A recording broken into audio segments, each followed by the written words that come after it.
Hello, I hope आप लोग सब ठीक होंगे। हमारा एक ब्लॉग चैनल है जिसका नाम है व्लॉग्स बाय सुलेमान। उस चैनल पे जाएं, उसको लाइक करें, शेयर करें और सब्सक्राइब करें, अपना फीडबैक दें। अस्सलाम वालेकुम, नमस्ते, आदाब, सत श्री अकाल और हेलो। आई होप आप सब लोग ठीक हैं, खुश हैं, मज़े में हैं। अभी हमने पिछले दिनों एक वीडियो देखी थी राइज, जिसमें मलयालम इंडस्ट्री का बताया गया था कि किस तरह से वो अपनी मूवीज़ बनाते हैं लो बजट में और उनका मेन फोकस होता है कंटेंट, और 2024 में किस तरह से वो ऊपर गए। आज हम कन्नड़ा फिल्म इंडस्ट्री की बात करेंगे। कन्नड़ा से आपके जहन में, मेरे जहन में सबसे पहले ना KGF, यश और फिर कांतारा, बहुत सारी मूवीज़ हैं। तो देखते हैं the rise of Kannada industry. Toxic का भी नाम लिखा हुआ है, यश का भी लिखा है, ऋषभ शेट्टी जो कांतारा में, कांतारा का पार्ट 2 भी आ रहा है, किच्छा सुदीपा का भी नाम लिखा हुआ है। तो लेडर फैक्ट्स चैनल से हमारे पास ये वीडियो, देखते हैं हमें क्या बता रहे हैं, क्या समझा रहे हैं, और देखने के बाद करेंगे discussion. Stay with us.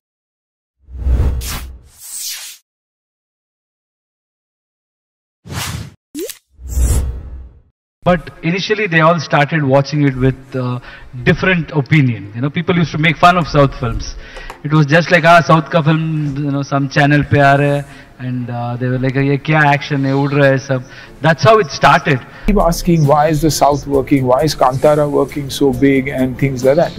It's probably because they are getting their subjects right. They're getting their content right. They're getting their... Us Malayalis used to think the Kannada film industry was smaller than ours. We thought we were a bigger industry. We thought we had more volume of work, more revenue, more money.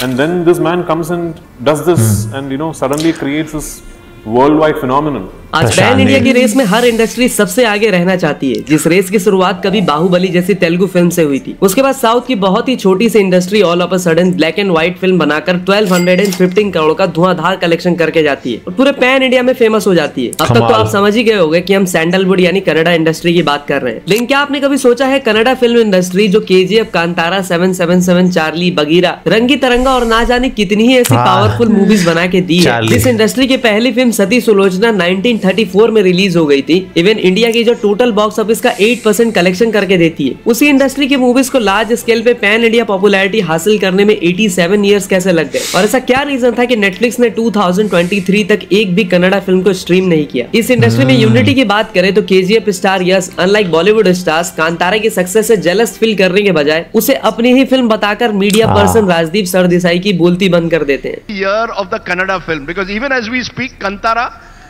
your new film is not your film but a Kannada film is making waves, high praise, and again a low budget film that's making a lot of money.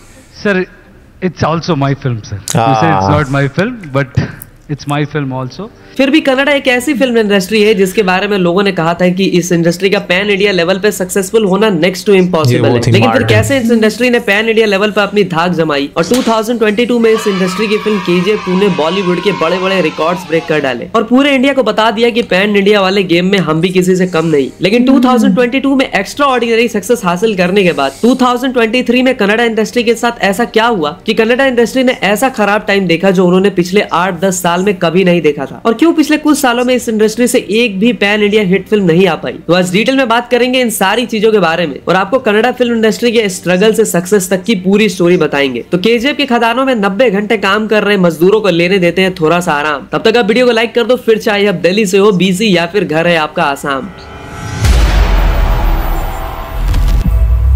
सो अगले chapter से समझते हैं struggle rise और एक बार फिर से struggle of sandalwood. Success of Kannada industry. Kannada एक ऐसी फिल्म इंडस्ट्री है जिसके बारे में 2018 में KGF रिलीज होने से पहले बहुत ही कम लोग जानते थे। इवन 2023 तक नेटफ्लिक्स पे कन्नड़ा इंडस्ट्री की एक भी फिल्म अवेलेबल नहीं थी, और उससे पहले भी OTT जायंट्स कन्नड़ा इंडस्ट्री को इतना भाव नहीं देते थे। और ये सारी बातें मैं आपको इसलिए बता रहा हूँ ताकि आपको पता चले कि इंडिया में कन्नड़ा इंडस्ट्री जैसी छोटी इंडस्ट्री को नेशनल लेवल पे अपनी जगह बनाने के लिए कितना स्ट्रगल करना पड़ा होगा। और इस वीडियो में हम उसी कन्नड़ा इंडस्ट्री के इम्पॉसिबल सक्सेस के बारे में शुरू से डिटेल में बात करेंगे। तो कहानी शुरू होती है 1931 में, जब कन्नड़ा इंडस्ट्री की पहली एक साइलेंट फिल्म बनती है जिसका नाम होता है मिर्चकार्तिका, और 1934 में पहली कंप्लीट टॉकी फिल्म बनती है जिसका नाम था सती सुलोचना। बट कन्नड़ा इंडस्ट्री के लिए 1940 को डिफाइनिंग ईयर माना जाता है क्योंकि उस साल 20 से 21 कन्नड़ा मूवीज को रिलीज किया गया था, जिससे पता चलता है कि कर्नाटका में मूवीज बनाने में काफी लोग इंटरेस्टेड थे और मूवीज देखने में भी। बट सैंडलवुड की मार्केट और ऑडियंस बहुत ही लिमिटेड थी, जिसकी वजह से उनकी ग्रोथ भी लिमिटेड थी। लेकिन 1954 में बेदरा कनप्पा नाम की एक फिल्म से डॉक्टर राजकुमार अपना डेब्यू करते हैं, और अगर आपको नहीं पता हो कि डॉक्टर राजकुमार कौन है, तो मैं आपको बता दूं कि कन्नड़ा सिनेमा की हिस्ट्री में इनको one of the biggest superstar माना जाता है और बताया जाता है कि कन्नड़ा सिनेमा को नेशनल लेवल पे रिकॉग्निशन दिलाने में डॉक्टर राजकुमार के स्टारडम ने बहुत हेल्प करी थी। सुपरस्टार रजनीकांत भी इन्हें अपना गुरु मानते थे और मैं बता दूं कि डॉक्टर राजकुमार इनका स्टेज नेम था। इनका रियल नेम था सिंगरुल्लू पुट्टा स्वामी मुथुराज। देखो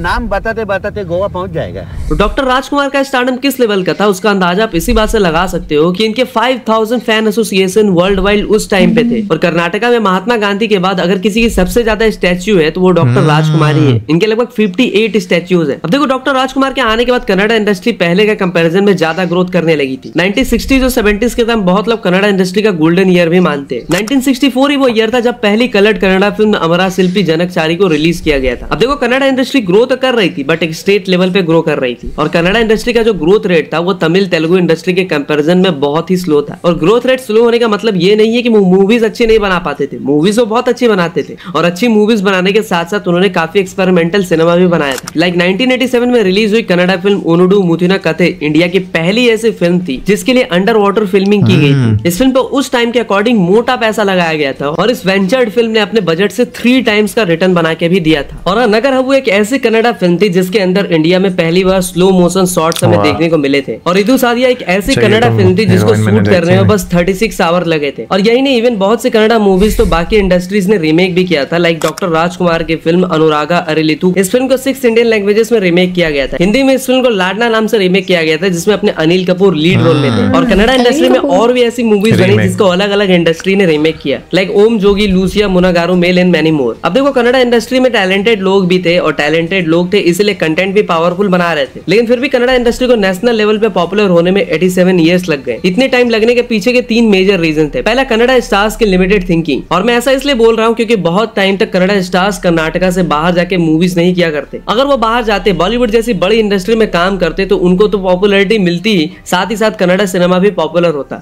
और इसी चीज को तमिल और तेलुगु आर्टिस्ट ने काफी अच्छे से समझा और इसलिए Tamil film makers like Mani Ratnam, Shankar, Kamal Haasan ने हिंदी मूवीज में भी काम करना शुरू किया। बॉलीवुड में काम करने की वजह से उनके रीजनल वर्क को भी एक्सपोजर मिलने लगा और साथ ही साथ उनकी इंडस्ट्री को भी। बट यही चीज करने में कन्नड़ा स्टार्स फेल रहे। वो लोग कन्नड़ा में मूवी बनाते और कर्नाटका में ही रिलीज करते तो वो मूवी बस कन्नड़ा ऑडियंस ही देख पाती, जिसकी वजह से कन्नड़ा इंडस्ट्री कर्नाटका तक ही सीमित रह गई। और दूसरे रीजन की बात करूं तो वो है कन्नड़ा स्टार्स जो कि शुरू में फेम कन्नड़ा इंडस्ट्री से ले लेते, फिर चले जाते दूसरी इंडस्ट्रीज में काम कर रहे हैं और अपनी खुद की इंडस्ट्री को हमेशा के लिए भूल जाते। अब तक तुम समझ ही गए होगे हम किसकी बात कर रहे हैं। यू आर एब्सोल्युटली राइट, हम रश्मिका मंदाना की बात कर रहे हैं। तुम्हें जानकर शौक लगेगा कि रश्मिका वाले पद पे ही प्रशांत नील भी चलने वाले हैं और मैं ऐसा क्यों बोल रहा हूँ तुम्हें आगे पता चलेगा। तो अब बात करते हैं थर्ड एंड फाइनल रीजन की और वो है आइडेंटिटी क्राइसिस। ऐसा कहा जाता है कि 1995 से लेकर 2010 तक कन्नड़ा इंडस्ट्री में बहुत सारी रीमेक मूवी बनाई जाती थी जिसमें से काफी सारी हिट भी थी। बट बहुत ज्यादा रीमेक बनाने की वजह से और लैक ऑफ ओरिजिनलिटी की वजह से कन्नड़ा ऑडियंस का इंटरेस्ट अब कन्नड़ा मूवी से बिल्कुल ही खत्म हो गया था। और जहाँ सारी उम्मीदें खत्म होने लगी थी वहीं एक नई उम्मीद भी मिलती है। और 2010 के बाद डायरेक्टर रिस्क टेकिंग एबिलिटी की वजह से कन्नड़ा इंडस्ट्री में एक रिवोल्यूशन देखने को मिलता है। और फिर कैसे बस 50 लाख की बजट बनी एक फिल्म ने कन्नड़ा इंडस्ट्री को नया दिशा दिखाई थी। और साथ ही साथ ये भी बताएंगे क्यों नेटफ्लिक्स ने 2023 तक कभी भी कोई कन्नड़ा फिल्म को स्ट्रीम ही नहीं किया। तो अपनी पेटी की कुर्सी बांध लो क्योंकि अब हम कन्नड़ा इंडस्ट्री के तूफानी राइज पर बात करेंगे।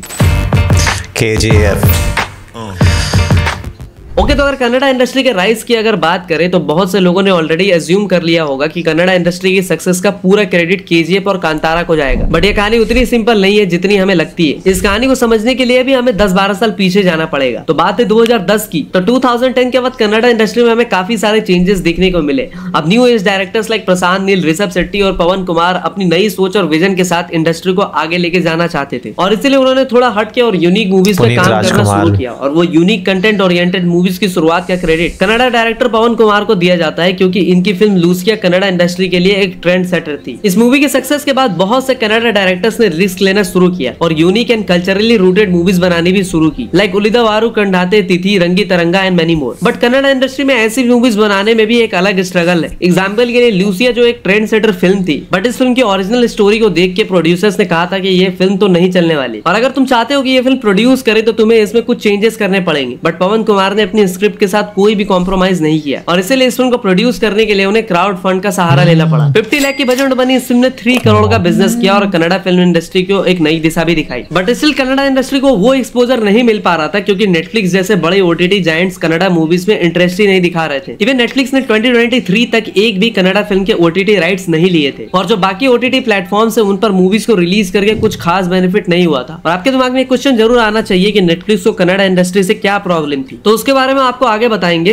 बट पहले कन्नड़ा इंडस्ट्री के राइज की बात करते हैं। तो साल होता है 2018 और distributor Anil Thadani KGF film से बहुत इंप्रेस होते हैं और वो केजीएफ चैप्टर 1 के मेकर और यश को लेके एक्सेल एंटरटेनमेंट के ऑफिस में जाते हैं। एक्सेल एंटरटेनमेंट के बिजनेस हेड विशाल रामचंदानी को वो 4 मिनट की शो रील दिखाते हैं जो कि कन्नड़ा में थी। बट स्टिल वो शो रील देख के विशाल बहुत इंप्रेस होते हैं और फिर कुछ ही दिनों बाद केजीएफ के 4 घंटे लंबे कट लेके यश वापस से एक्सेल एंटरटेनमेंट के ऑफिस आते हैं और वो लिटरली हर एक लाइन को ट्रांसलेट करते हैं। यश और प्रशांत नील का पैशन देखकर एक्सेल एंटरटेनमेंट भी इस फिल्म के डिस्ट्रीब्यूशन में इन्वॉल्व हो जाती है और फिर केजीएफ के लिए एक मार्केटिंग कैंपेन भी ऑर्गेनाइज किया जाता है और शाहरुख खान जैसे बड़े स्टार की फिल्म के साथ हिंदी मार्केट में केजीएफ को रिलीज किया जाता है। बट स्टिल किसी तरह वो फिल्म ऑडियंस के अटेंशन ग्रैब करती है और वर्ल्ड वाइड 250 करोड़ का बिजनेस करती है। बट 2018 का साल तो बस ट्रेलर था कन्नड़ा इंडस्ट्री की तरफ से, क्योंकि 2022 में बॉक्स ऑफिस पे वो असली जलवा दिखाने वाले थे। एंड 2022 में जब केजीएफ 2 का सीक्वल आता है तो उस फिल्म की हाइप इतनी ज्यादा थी कि शाहिद कपूर तक को अपनी फिल्म की रिलीज डेट एक वीक आगे करनी पड़ी थी और आमिर खान जैसे मेगा स्टार को भी अपनी फिल्म लाल सिंह चड्ढा को लेकर दुम दबा के भागना पड़ा था। केजीएफ 2 को फॉलो करते हुए इसी साल कांतारा और चार्ली 777 जैसी सॉलिड कंटेंट भी हमें देखने को मिलती है। और इंटरेस्टिंग बात यह है कि रिलीज से पहले इन दोनों ही मूवीज से किसी को कुछ खास एक्सपेक्टेशन नहीं थी, बट जब ये फिल्म रिलीज हुई तो दोनों ही मूवीज बॉक्स ऑफिस पर तो चली ही, इवन दोनों ही मूवीज को मास्टरपीस भी कंसिडर किया गया और 2022 कन्नड़ा इंडस्ट्री के लिए मोस्ट सक्सेसफुल ईयर भी बना। बट इतनी पॉपुलैरिटी इतनी सक्सेस के बाद भी नेटफ्लिक्स पर एक भी कन्नड़ा फिल्म अवेलेबल नहीं थी। 2024 रिलीज बगीरा पहली कन्नड़ा फिल्म बनती है जो नेटफ्लिक्स पर रिलीज होती है और कन्नड़ा मूवीज का नेटफ्लिक्स से बहुत सालों तक स्ट्रीम ना होने का रीजन बस यही बताया गया कि कन्नड़ा मूवीज की उतनी डिमांड ही नहीं थी। जिस चीज की डिमांड नहीं है उस चीज की सप्लाई भी क्यों ही करना। लेकिन अब टाइम चेंज हो चुका है, कन्नड़ा इंडिया की one of the best industry है और जैसा कि तुम्हें पता होगा कि 2022 में कन्नड़ा इंडस्ट्री ने हिस्टोरिक सक्सेस हासिल की थी। बट अगले ही साल 2023 सैंडलवुड के लिए एक बुरा सपना बन गई। 2023 में अचानक से कन्नड़ा इंडस्ट्री की हालत बहुत ही ज्यादा खराब हो गई। बताया गया कि पिछले 10 साल में सैंडलवुड के लिए ये सबसे खराब ईयर था। तो 2022 में हिस्टोरिक सक्सेस हासिल करने के बाद क्यों 2023 में कन्नड़ा इंडस्ट्री की ऐसी हालत हुई, इसके बारे में हम नेक्स्ट पॉइंट पे डिटेल में बात करेंगे।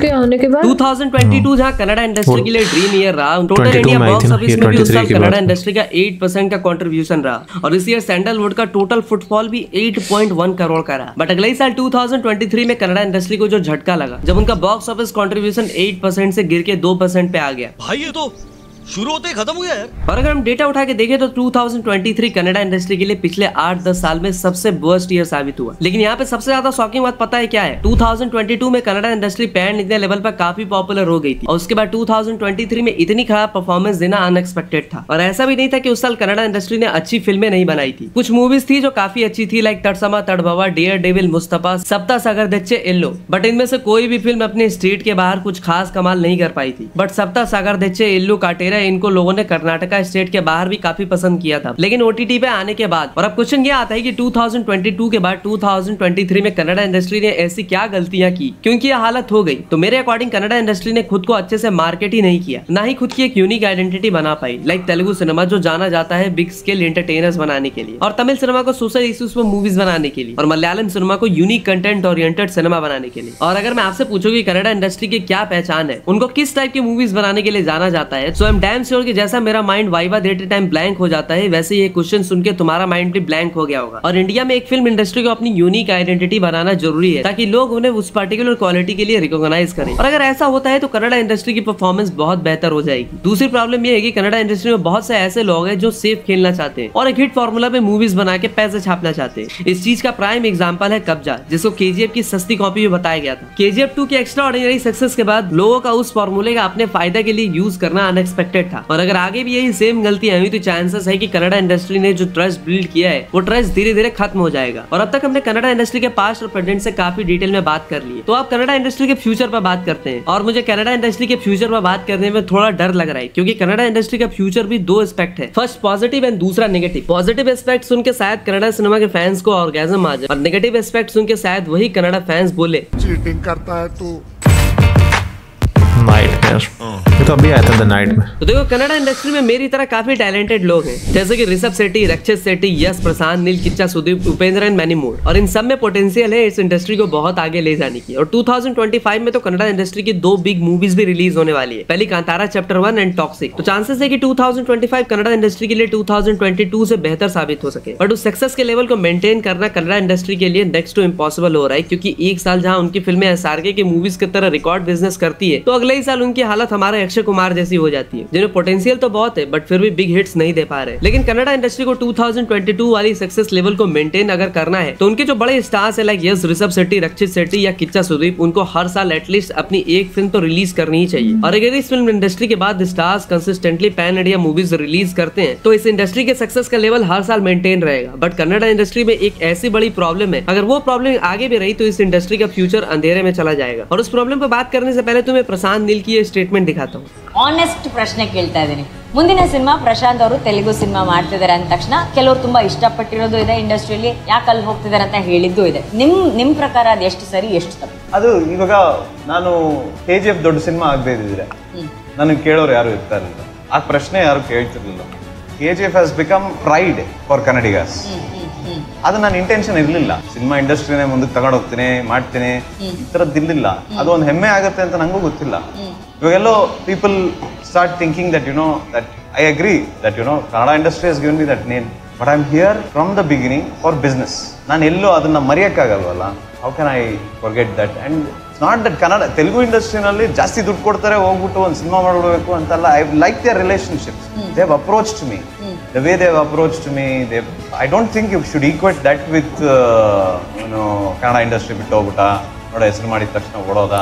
ये स्टेटमेंट देख के आपको पता लग गया होगा कि भाई प्रशांत नील एक मास्टर क्लास डायरेक्टर है, बट वो एक बिजनेस माइंडेड पर्सन भी है। पर ऐसा होने में कुछ गलत नहीं है, ये मेंटालिटी उनके इंडिविजुअल ग्रोथ करने में बहुत हेल्प करेगी। बट अगर कन्नड़ा सिनेमा के ए लिस्ट डायरेक्टर्स और स्टार्स बाकी इंडस्ट्रीज में जाके काम करने लगे तो शायद कन्नड़ा इंडस्ट्री फ्यूचर में उतना ग्रो ना कर पाए। और आपको पता ही होगा कि ऐसा बहुत बार हुआ है जब लोग कन्नड़ा सिनेमा से फेम गेन करके अब फिर इंडिविजुअल ग्रोथ के लिए दूसरी इंडस्ट्रीज में चले जाते हैं और कन्नड़ा सिनेमा को भूल जाते हैं। इसका मेजर एग्जाम्पल है रश्मिका मंदाना। और आने वाले टाइम में भी बहुत से स्टार्स है जो शायद कन्नड़ा इंडस्ट्री से ज्यादा मूवीज और दूसरी इंडस्ट्रीज में जाके करे। यस जैसा big Kannada star already Bollywood में रामायण जैसे बड़े प्रोजेक्ट पे काम कर रहे हैं। और जिस भी कन्नड़ा स्टार या डायरेक्टर में बॉलीवुड को पोटेंशियल दिखेगी तो बॉलीवुड प्रोड्यूसर्स उनके साथ कोलैब करने के ट्राई करेंगे। तो देखो इस केस में कन्नड़ा इंडस्ट्री के बहुत लोग इंडिविजुअली बहुत ग्रो करेंगे। अब देखो इस वे में ग्रो करने में कुछ गलत नहीं है, बट इसी बात से हमें ये भी पता चलता है कि कन्नड़ा इंडस्ट्री का फ्यूचर कितना ज्यादा अनप्रेडिक्टेबल है। बाकी तुम्हारे अकॉर्डिंग अगले 10 साल में कन्नड़ा सिनेमा कहाँ होगी? क्या कन्नड़ा सिनेमा तेलुगु इंडस्ट्री जितना ग्रो कर पाएगी या नहीं, या हमेशा की तरह एक अंडररेटेड इंडस्ट्री बन के ही रह जाएगी?